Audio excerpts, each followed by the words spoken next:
जी। यहाँ छत्तीसगढ़ गवर्नमेंट ने जो एक बहुत बढ़िया इनिशिएटिव लिया है वो है शिक्षा मित्र का। जी। शिक्षा मित्र बेसिकली जो है गवर्नमेंट रिक्रूट करते हैं, वो जो है उनको वहाँ पे भेज दिया जाता है पूरी इसको एक्टिविटीज को परफॉर्म करने के लिए।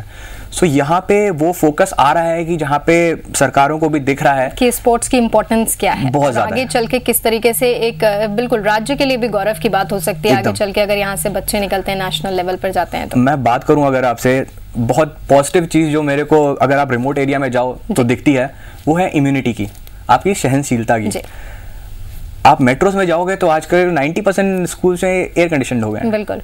बच्चे की इम्यूनिटी कहाँ गई? इम्यूनिटी नहीं है, बिल्कुल सहन ही नहीं कर पाते। बच्चा धूप में आके खड़ा नहीं हो सकता। आप एक जो है रूरल एरिया के बंदे को बात करते हो, उसको बुलाते हो, वो ऑलरेडी एक स्टेज पे है जहाँ पे वो फिजिकली इतना फिट है, इतना उसकी इम्यून सिस्टम इतनी स्ट्रांग है कि आप ठीक है उसको 2 घंटा दौड़ाओ, 3 घंटा दौड़ाओ, उसके बेसिक्स क्लियर है। आप बस उसको जो है चेरी की तरह जो है उस पर आपको स्किल्स रखने जाने हैं कि आपको अगर एथलेटिक्स में जाना है तो उसको वो स्किल्स सिखानी है, उसको फुटबॉलर बनाना है तो वो स्किल्स सिखानी है। ये बहुत बड़ा एडवांटेज है कि अगर गवर्नमेंट फोकस करे इन सब चीज़ों पे तो अपना देश का नाम बहुत ऊपर हो सकता है इंटरनेशनल लेवल पे। लेकिन जैसा कि आपने बताया शिक्षा मित्र वाली जो योजनाएं है यहाँ पर बहुत ज़्यादा लाभकारी, शायद रूरल एरियाज़ की हम बात करें तो बच्चों के लिए यहाँ पर बहुत ज़्यादा लाभकारी साबित हो सकती है।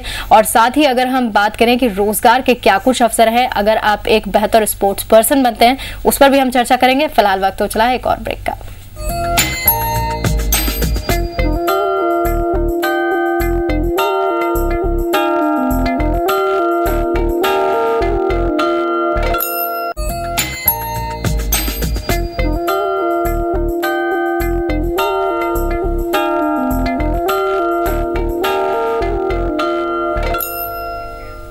ब्रेक के बाद स्वागत है आपका हमारी खास पेशकश आशाएं में, और संदीप राव जी हमारे साथ मौजूद हैं। संदीप जी, ब्रेक पे जाने से पहले हमने बात करी कि किस तरीके से सरकार जो है वो मदद कर रही है ताकि स्पोर्ट्स को और ज़्यादा बढ़ावा दिया जा सके।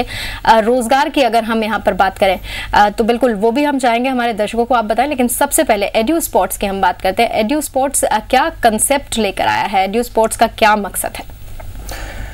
बेसिकली एड्यू स्पोर्ट्स हमारी कंपनी ये करती है, अभी क्या कर रही है इस समय, कि हम लोग स्कूल्स को टूल्स प्रोवाइड कर रहे हैं। अगर हम बात करें एक मैथ्स टीचर की, अगर मैथ्स टीचर के पास एक बुक ना हो तो उसको भी समझ में नहीं आएगा शायद कि फर्स्ट के बच्चों को क्या पढ़ाना है और 10th के बच्चों को क्या पढ़ाना है। हमारी कंपनी वो एक साइंटिफिक मेथड लेके आती है जहाँ पे हम लोग ये डिफाइन करते हैं थ्रू अ रिसर्च जो कि लास्ट 4-5 साल से चला, जिसमें ये बताया जाता है कि अगर बच्चा प्रेप 1 में है, प्रेप 2 में है, तो उसकी एक्टिविटीज कितनी डिफरेंट होनी चाहिए जो कि एक बच्चा 3rd and 4th में है।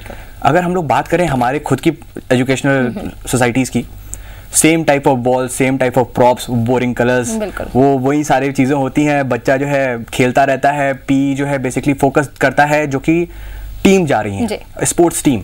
अब अगर हम स्पोर्ट्स टीम की बात करें तो मैं अगर एवरेज लेके चलूँ तो किसी भी स्कूल में अगर स्पोर्ट्स टीम के रिजल्ट से आप अपने पूरे बच्चों की स्ट्रेंथ को कंपेयर कर रहे हो तो it will be only 5 to 10% at max. तो बाकी बच्चों का क्या होगा? बाकी बच्चों को क्या होगा? हमारा प्रोग्राम ये बोलता है कि बच्चों को, सभी बच्चों को इस प्रोग्राम में इंक्लूड होना चाहिए। फिजिकल एक्टिविटी इतनी कॉमन होनी चाहिए, इतनी एसेंशियल होनी चाहिए जितना कि हमारा ब्रश करना। अगर हम ब्रश करते हैं अपने दांतों की सफाई करने के लिए, तो हम लोग को डेली कुछ समय, मेरे पेरेंट्स से बात होती है तो वो पूछते हैं कि बच्चा मेरा सुबह से शाम तक रहता है, मैं कब आऊँ, कब करूँ, कब फिजिकल एक्टिविटीज में उसको इन्वॉल्व करूँ। हम लोग बोलते हैं कि नहीं सर, फिजिकल एक्टिविटी का ये मतलब नहीं कि आप उसको एक्सरसाइज कराओ या उसको स्पोर्ट्स में लेके आओ। अगर बच्चा एक गाने पे भी डांस कर रहा है 5 मिनट के, वो भी काफी है। वहाँ पे उसका बॉडी मूवमेंट होना चाहिए, वो सारी चीजें कवर अप होनी चाहिए। तो ये एक सारे कंसेप्ट लेके आता है। प्लस हम लोग के जो प्रोग्राम है ये हमारे सारे स्कूल्स के साथ, करीब 150 स्कूल्स के साथ, जिसमें करीब 1,20,000 बच्चे पैन इंडिया कवर्ड है। हम लोग अभी तक जितनी भी जगहों पे ये किया हुआ है, खासतौर पे अगर मैं रायपुर की बात करूं तो कांगर वैली स्कूल जिसने ये प्रोग्राम लिया है, उनका हम बहुत ज़्यादा शुक्रिया अदा करना चाहेंगे, बिकॉज ये एजुकेशनल लीडर्स हैं बेसिकली जिनको ये कंसेप्ट समझ में आना चाहिए कि जब हम लोग सक्सेस की बात कर रहे हैं तो वो 10% नहीं, पूरा स्कूल को काउंट करना चाहिए, पूरे स्कूल को काउंट करना चाहिए। यहाँ पे प्लस हम लोग और क्या करते हैं कि साइंस, जब हम पढ़ाई की बात करते हैं, पढ़ाई में तो रिपोर्ट कार्ड्स आते हैं, पर स्पोर्ट्स के लिए रिपोर्ट कार्ड यहाँ पर नहीं है। कितना एनालिसिस, कितना उन्होंने इम्प्रूवमेंट किया, कितना कुछ नहीं होता है, वो सब नहीं पता चलता। इवन डे टू डे बच्चा मैथ्स क्लास में क्या कर रहा है वो पेरेंट्स को पता होगा, बट स्पोर्ट्स क्लास में क्या कर रहा है वो नहीं पता होगा। वो सारे कनेक्ट, क्योंकि जहां पे हम लोग बात कर रहे हैं एनवायरमेंट की, एनवायरमेंट में पेरेंट्स भी आते हैं, उनको भी अवेयर करना पड़ेगा कि आपका बच्चे ने आज ये दिन भर में एक्टिविटी की, प्लीज उसको जो है 1 गिलास दूध जरूर देना घर में। जी बिल्कुल। वो एसेंशियल पॉइंट होता है जिसको हम लोग खुद भी कवर करते हैं, बच्चों को बताते हैं बेटा हम लोग के पास बुक्स है, जो कि बच्चे घर पे ले जाके एक्टिव बुक्स हैं। जी बिल्कुल, यानी कि कहना चाहिए कि एक तरीके के सिलेबस यहाँ पर तैयार है कि एक लोअर लेवल पे बच्चे को क्या कुछ सिखाना है और अपर लेवल पर धीरे धीरे आते स्टेप बाय स्टेप उसके लिए क्लास बाय क्लास कितना ज्यादा बढ़ना है, वो सारी भी चीजें। लेकिन साथ ही संदीप जी, हम चाहेंगे हमारे दर्शकों को आप ये भी बताएं कि अगर कोई बच्चा बेहतर स्पोर्ट्स पर्सन बनना चाहता है, आगे एज अ करियर ऑप्शन उसके लिए कितनी संभावनाएं हैं? संभावना ही संभावना है। अगर आज की बात करें, आज से हम 2 साल बाद की बात करें, 2 साल 3 साल बाद की बात करें, तो ऐसी बहुत सारी अपॉर्चुनिटीज रहेंगी जो कि प्राइवेट कंपनीज, गवर्नमेंट, अगर मैं अपनी कंपनी की खुद बात करूं तो हम लोगों ने आज के दिन पे करीब 250 लोग जो कि प्योर स्पोर्ट्स बैकग्राउंड से बीपीएड एमपीएड की पढ़ाई करके आए हुए हैं, उनको रिक्रूट किया हुआ है। आजकल वो इंपॉर्टेंस लोगों को मिल रहा है, स्पोर्ट्स को मिल रहा है, जहाँ पे उनको बढ़िया सैलरी, बढ़िया जगह पे इंपॉर्टेंस के साथ। पहले क्या होता था, सब कुछ मिलता था पर इंपॉर्टेंस नहीं मिलती थी क्योंकि उतना अवेयरनेस नहीं था। आजकल लोगों को पता है कि फिजिकल एजुकेशन बहुत इंपॉर्टेंट है और ग्रेजुअली जैसे जैसे वो अवेयरनेस बढ़ रही है, पी का भी जो वैल्यू है वो बढ़ रही है, वो भी बढ़ता जा रहा है। So there are immense opportunity in the sector. अगर कोई बच्चा ये सोचता है कि उसको सिर्फ जो है सचिन तेंदुलकर बनके ही सक्सेस मिल सकती है, सो ये नहीं है।